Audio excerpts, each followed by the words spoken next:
जय श्री कृष्णा। ओम नमः शिवाय। आप सभी का हमारे चैनल में हार्दिक स्वागत है।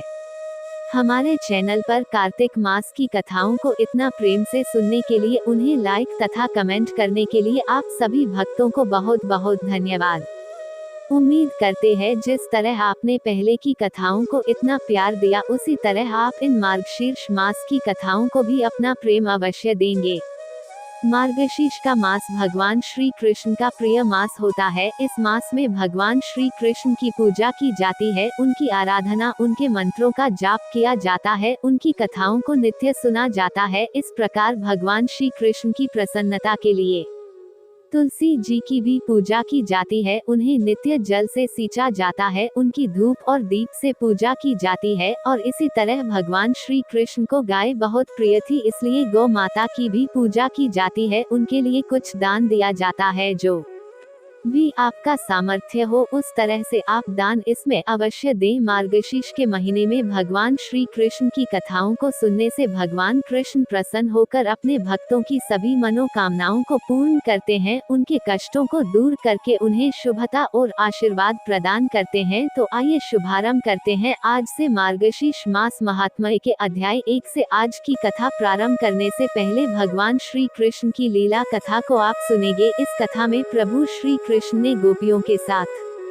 बहुत सी जो लीला की है, उसमें भगवान श्री कृष्ण ने गोपियों की मटकी फोड़ते और माखन चुराते और गोपियां भगवान श्री कृष्ण की उल्हाना लेकर यशोदा मैया के पास जाती। ऐसा बहुत बार होता। तो एक बार की बात है कि यशोदा मैया प्रभु श्री कृष्ण के पीछे लकड़ी लेकर दौड़ी। भगवान ने जब ये देखा तो वह अपना बचाव करने के लिए भागने लगे। भागते भागते जब श्री कृष्ण एक कुम्हार के पास पहुँचे तो कुम्हार अपने मिट्टी के घड़े बनाने में व्यस्त था, लेकिन जैसे ही कुम्हार ने श्री कृष्ण को देखा तो वह बहुत प्रसन्न हुआ।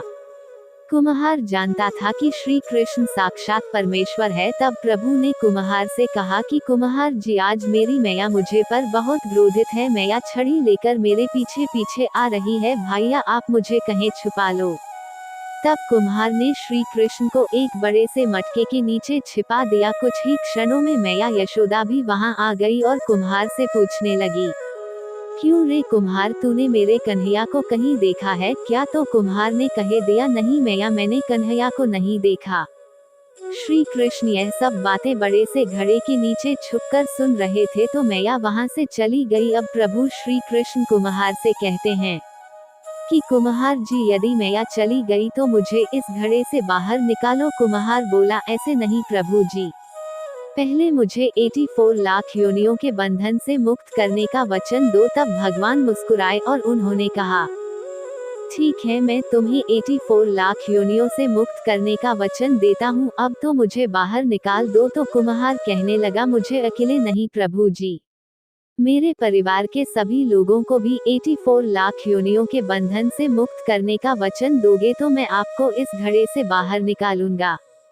तब प्रभु श्री कृष्ण जी कहते हैं, चलो ठीक है, उनको भी 84 लाख योनियों के बंधन से मुक्त होने का मैं तुम्हें वचन देता हूँ, अब तो मुझे इस घड़े से बाहर निकाल दो।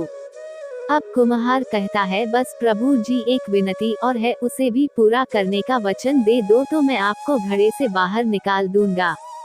तब भगवान बोले, वो भी बता दो, क्या करना चाहते हो? तो कुम्हार ने कहा, प्रभु जी, जिस घड़े के नीचे आप छुपे हो उसकी मिट्टी मेरे बैलों के ऊपर लाद के लाई गई है। मेरे इन बैलों को भी 84 लाख योनियों के बंधन से मुक्त करने का वचन दे दो।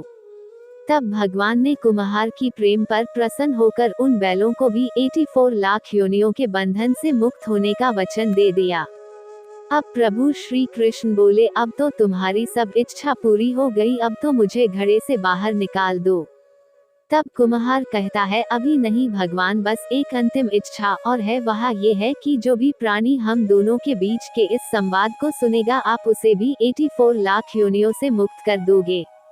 प्रभु श्री कृष्ण बहुत खुश हुए और कुम्हार की इस इच्छा को भी पूरा करने का उन्होंने वचन दे दिया। फिर कुम्हार ने बाल श्री कृष्ण को घड़े से बाहर निकाल दिया, उनकी चरणों में साष्टांग प्रणाम किया, प्रभु जी के चरण धोए और चरणामृत लिया, अपनी पूरी झोपड़ी में चरणामृत का छिड़काव किया।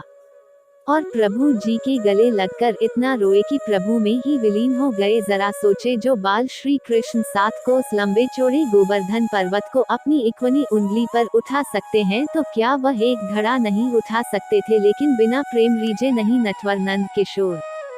कोई कितने भी यज्ञ करे, अनुष्ठान करे, कितना भी दान करे, चाहे कितनी भी भक्ति करे, लेकिन जब तक मन में प्राणी मात्र के लिए प्रेम नहीं होगा, प्रभु श्री कृष्ण मिल नहीं सकते। बोलिए भगवान श्री कृष्ण की जय। अब सुनिए आज का अध्याय। एक बार नारद जी ने भगवान नारायण से पूछा कि हे भगवान, वे सुरभि देवी कौन थी जो गोलोक से आई थी? मैं उनका जन्म और चरित्र वर्णन सुनना चाहता हूँ। भगवान नारायण बोले, देवी सुरभि गोलोक में प्रकट हुई। वह गावों की देवी, गौओं की आदि तथा गौओं की जननी तथा संपूर्ण गौओं में प्रमुख है। हे मुनि, मैं तुम्हें संपूर्ण पृथ्वी का प्रथम प्रसंग सुना रहा हूँ, जिसके अनुसार पूर्व काल में वृंदावन में उस सुरभि का ही जन्म हुआ था। एक समय की बात है, गोपांगनाओं से घिरे हुए राधापति भगवान श्री कृष्ण कौतूहलवश श्री राधा के साथ पुण्य वृंदावन में गए। वहां वे विहार करने लगे। उस समय कौतुकवश उन स्वेच्छा में प्रभु के मन में सहसा दूध पीने की इच्छा जाग उठे। तब भगवान ने अपने वाम पाश्चर से लीला पूर्वक सुरभि गौ को प्रकट किया। उसके साथ बछड़ा भी था, वह दुग्धवती थी। उस स्वेच्छा गौ को सामने देकर सुदामा ने एक रत्नमय पात्र में उसका दूध दूहा। वह दूध सुधा से भी अधिक मधुर तथा जन्म और मृत्यु को दूर करने वाला था। स्वयं गोपीपति भगवान श्री कृष्ण ने उस गरम गरम स्वादिष्ट दूध को पिया। फिर हाथ से छूटकर वह पात्र गिर पड़ा और दूध धरती पर फैल गया। उस दूध से वहां पर एक सरोवर बन गया। उसकी लंबाई और चौड़ाई सब और से 100 योजन थी। गोलोक में वह सरोवर क्षीर सरोवर नाम से प्रसिद्ध हुआ है। गोपिकाओं और श्री राधा के लिए वह क्रीड़ा सरोवर बन गया।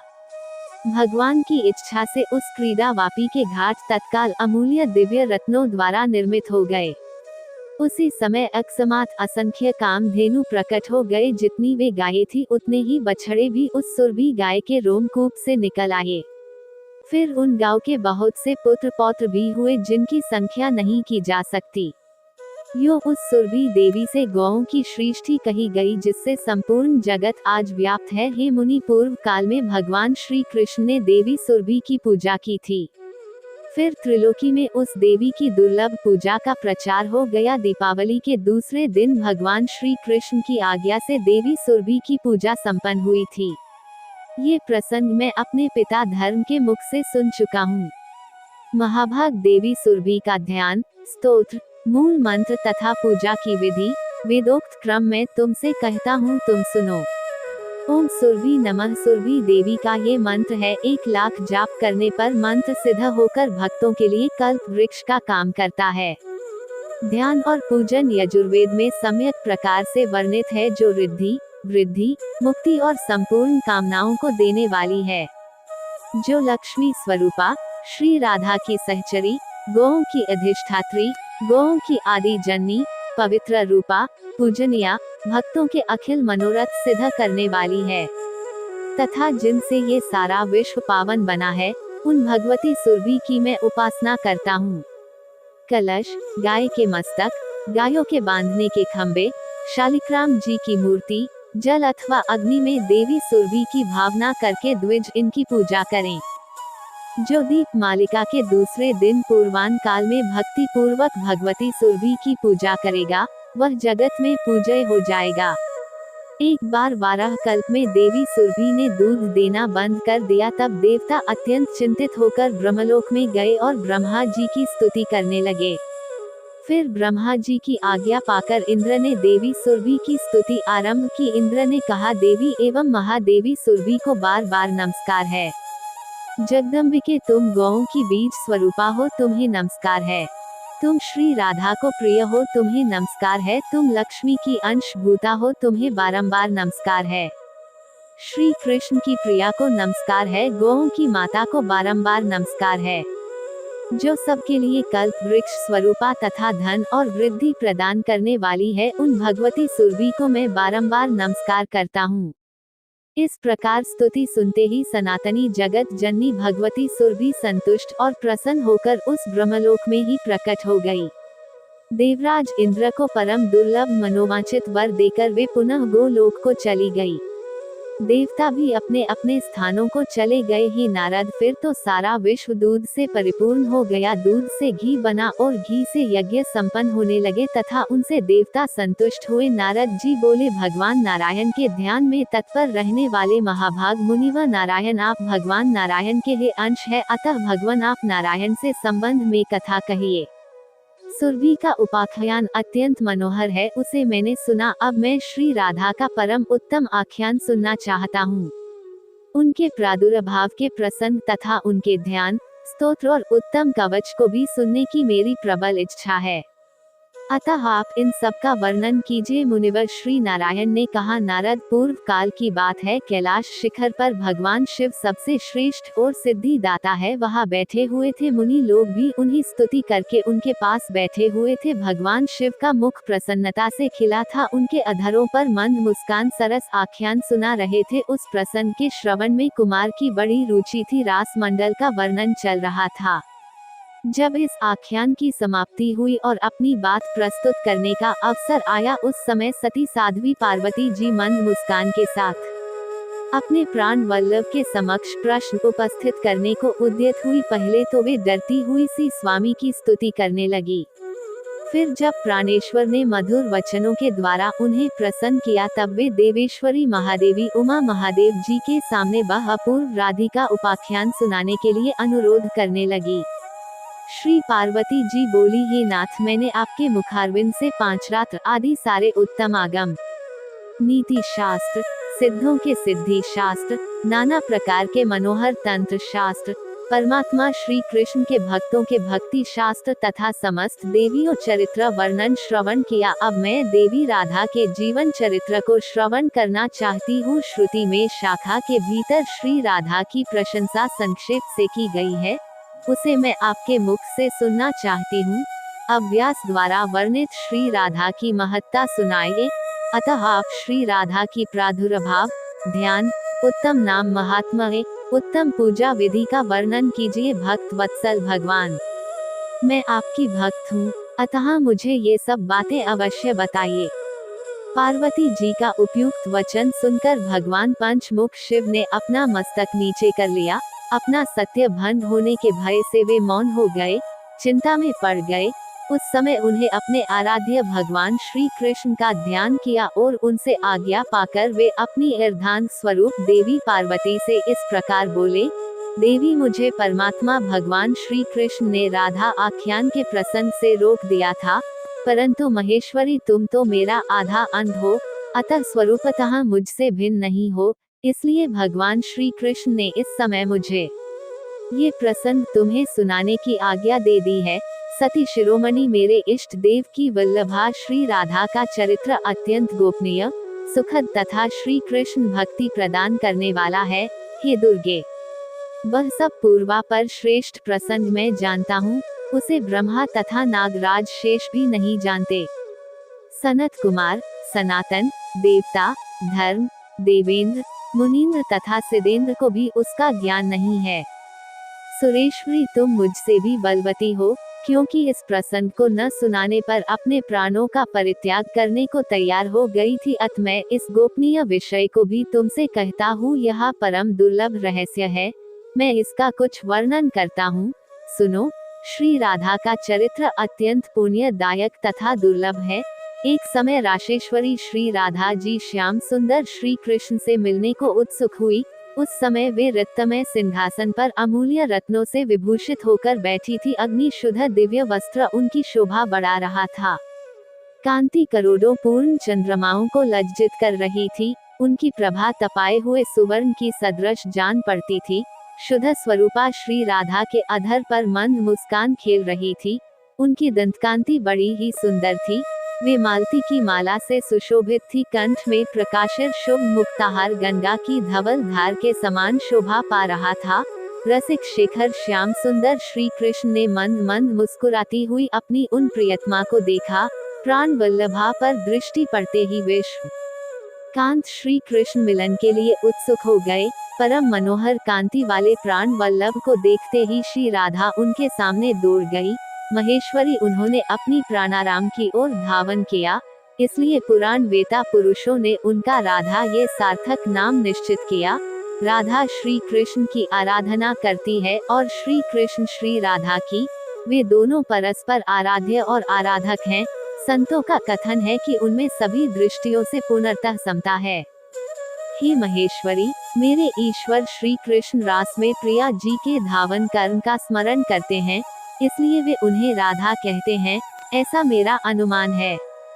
दुर्गे भक्त पुरुष रा शब्द के उच्चारण मात्र से परम दुर्लभ मुक्ति को पा लेता है और धा शब्द के उच्चारण से वह निश्चय ही श्री हरि के चरण धाम में पहुंच जाता है।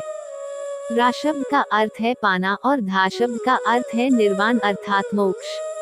भक्त जन उनसे निर्वाण मुक्ति पाते हैं, इसलिए उन्हें राधा कहा गया है। श्री राधा के रोमकूपों से गोपियों का समुदाय प्रकट हुआ है तथा श्री कृष्ण के रोमकूपों से संपूर्ण गोपों का प्रादुर्भाव हुआ है। श्री राधा के वाम अंग भाग से महालक्ष्मी जी का प्रकट्य हुआ है और वे ही शस्य की अधिष्ठात्री देवी तथा ग्रह लक्ष्मी के रूप में भी आविर्भूत हुई है। देवी महालक्ष्मी भगवान विष्णु जी की पत्नी है और वैकुंठ धाम में निवास करती है। राजा को संपत्ति देने वाली राजलक्ष्मी भी उन्हीं की अंशभूता है। राजलक्ष्मी की अंशभूता मर्तलक्ष्मी है, जो गृहस्थों के घर घर में वास करती है। वे ही शस्याधिष्ठात्री देवी तथा वे ही ग्रह देवी हैं। स्वयं श्री राधा श्री कृष्ण की प्रियतमा है तथा श्री कृष्ण के ही वक्ष स्थल में वास करती हैं। वे उन परमात्मा श्री कृष्ण के प्राणों की अधिष्ठात्री देवी हैं। हे पार्वती, ब्रह्मा से लेकर तृण अथवा कीट पर्यंत संपूर्ण जगत मिथ्या ही है। केवल त्रिगुणातीत परमात्मा श्री राधा वल्लभ श्री कृष्ण ही परम सत्य हैं, अतः तुम उन्हीं की आराधना करो। वे सबसे प्रधान, परमात्मा, परमेश्वर, सबके आदि कारण सर्वपूज्य और प्रकृति से परे विराजमान हैं। उनका नित्य रूप स्वेच्छामय है। वे भक्तों पर अनुग्रह करने के लिए ही शरीर धारण करते हैं। श्री कृष्ण से भिन्न जो दूसरे देवता हैं, उनका रूप प्राकृत तत्वों से ही गठित है। श्री राधा श्री कृष्ण को प्राणों से भी अधिक प्रिय हैं। वे परम सौभाग्यशालिनी हैं। एक बार सुदामा के शाप से देवी श्री राधा को गोलोक से इस भूतल पर आना पड़ा था। उस समय में विश्वानु गोप के घर में अवतीर हुई थी। वहाँ उनकी माता का नाम कलावती था। जय श्री कृष्णा। आज के अध्याय की कथा यही तक थी। इसके आगे का वृतांत अगर आप सुनना चाहते हैं तो आप हमारे आने वाली अगली वीडियो को भी जरूर देखिएगा। और आपको अगर आज की वीडियो पसंद आई हो तो इसे लाइक करें, ज्यादा से ज्यादा इस वीडियो को शेयर करें।